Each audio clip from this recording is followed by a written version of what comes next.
Hello everyone, সবাই কেমন আছেন? আশা করি সবাই ভালো আছেন। আমি আজকেও নিয়ে আসলাম একটি চিকেন কারির রেসিপি। জাস্ট কম করে চিকেন নিয়েছি, দিয়ে রেসিপিটা বানাবো ভাবছি। তো দেখুন, এখানে কিন্তু আমি নিয়েছি 300 গ্রাম কি বলতো দেশি মুরগির মাংস। মানে বাড়িতে যে মুরগিগুলো থাকে ওই মুরগিগুলোর মাংস নিয়েছি, ওই চিকেন নিয়েছি। আর দুপুরে কিন্তু আমাদের হয়েছিল, মানে কি বলতো হোটেল হয়েছিল, তার সঙ্গে সঙ্গে এমনি মুরগি মাংসও হয়েছিল। মানে কি, ওই যে বাজারে যেটা পাওয়া যায় না, ব্রয়লার মুরগির মাংস, ওইটা হয়েছিল। তো দেশি মুরগির মাংসটা হয়নি, তার জন্য বানাচ্ছি। দেখো অল্প নিয়ে এসছে। হলুদ গুঁড়ো আগে দিয়ে দিলাম, তারপর দিয়ে দিলাম আদা রসুনের পেস্ট, আর কি বলতো কাঁচা লঙ্কা। প্রথমে কিন্তু লবণটাও দিয়েছি। আর দিয়ে দেবো, চলো এইবার দিয়ে দেবো পরিমাণের মতো সর্ষে তেল, টমেটোও দিয়ে দিচ্ছি। সব রকম মশলা দিয়ে কিন্তু আমি ভালো করে মিক্স করে নেব। তোমরাও তো দেখতে পাচ্ছ আমি কী কী দিচ্ছি। যাই হোক, আমি কথা বলতে বলতে আবার ভুলে যাই কী কী দিচ্ছি না দিচ্ছি, তো তোমরা তার জন্য আমি দেখিয়ে দিচ্ছি। তো যাই হোক, সব রকম দিয়ে কিন্তু এরকম মিক্স করে নিলাম। তারপর দিয়ে দিলাম কড়াইতে তেল, খুবই অল্প তেল দিয়েছি, খুব বেশি তেল দিইনি। আর দিয়ে দিলাম ফোড়ন, তার মধ্যে জিরে আর কি বলো তোরা মিঠা কাঠ, আর দিয়ে দিলাম তেজপাতা। সব দিয়ে কিন্তু আমি ফোড়নটা ফুটিয়ে নিলাম। তারপর দিয়ে দেবো চিকেন। তো মাখিয়ে রাখা চিকেনটা কিন্তু আমি আধ ঘন্টা মতো ঢেকে রেখেছিলাম। এরপর দিয়ে দিলাম চিকেনটা কিন্তু ভালো করে নাড়াচাড়া ঝাঁকানাকা করে নিতে হবে।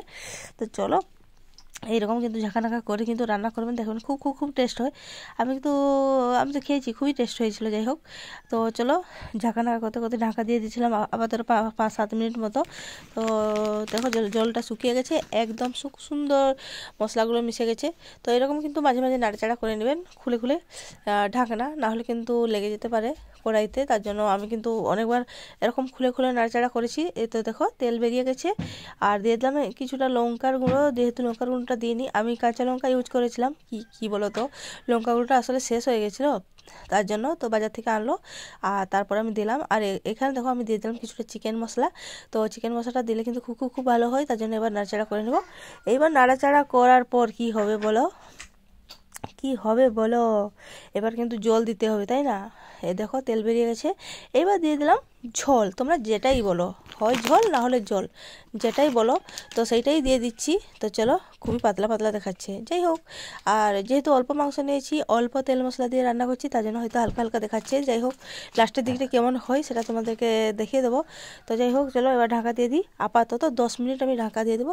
তো 10 মিনিট পর খুলে দেখাচ্ছি। দেখুন কালারটাও চলে এসছে, তার সঙ্গে সঙ্গে গাঢ় হয়ে গেছে আমার কি বলো চিকেনের ঝোলটাও একদম গাঢ় গাঢ় হয়ে গেছে।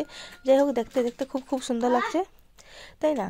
তো আমার চিকেন কিন্তু রেডি, খুব খুব অল্প সময়ের মধ্যে কিন্তু আমি রেডি করে ফেললাম, তাই না? এরপর দিয়ে দিলাম আমি এর মধ্যে, দেখো ধনে পাতা দিয়ে দেবো, কিছুটা গরম মশলা। এবার কিন্তু আমার চিকেন রেডি। এইরকম শর্টকাটে কে রান্না করে আমাকে অবশ্যই কমেন্টস করে জানাবেন। এইরকম শর্টকাট রান্নাটা কিন্তু খুব খুব ভালো লাগে খেতে। আমরা তো কত কষ্ট করি, আগে পেঁয়াজ ভাজি, তারপর আবার রসুন আদা বাটা দিই, তারপর আবার কত রকম করে রান্না করি। তো এইরকম রান্না আপনারা কে কে করেন এরকম শর্টকাটের মধ্যে আমাকে অবশ্যই কমেন্টস করে জানাবেন, হয়তো অনেকেই করেন। তো যাই হোক, আমি এরকম করি আর এরকম করলাম, তার জন্য তোমাদেরকে দেখালাম। জাস্ট আমি কিন্তু এটা বারবার করে করি না, এই প্রথমবার করলাম, আমার শাশুড়ি মা যেহেতু বলেছিল। তো যাই হোক, আমার কিন্তু চিকেন রেডি। তো আমি এবার খেতে বসে গেছি। চলো, আমি তো নিয়ে নিয়েছি অনেকটা, শুধু আমি একা খাবো নাকি? না না গো, আমার মেয়ে আমার ছেলে সবাই খাবো। তো নিয়ে নিয়েছি, আমার বর কিন্তু খেয়ে নিয়েছে আগে। তো চিকেনটা কিন্তু খুব খুব খুব টেস্ট হয়েছিল। তোমরা কি খাবে যে চলে এসো। আচ্ছা ঠিক আছে, বাই বাই, টাটা। ভিডিওটি পুরোটি দেখবেন।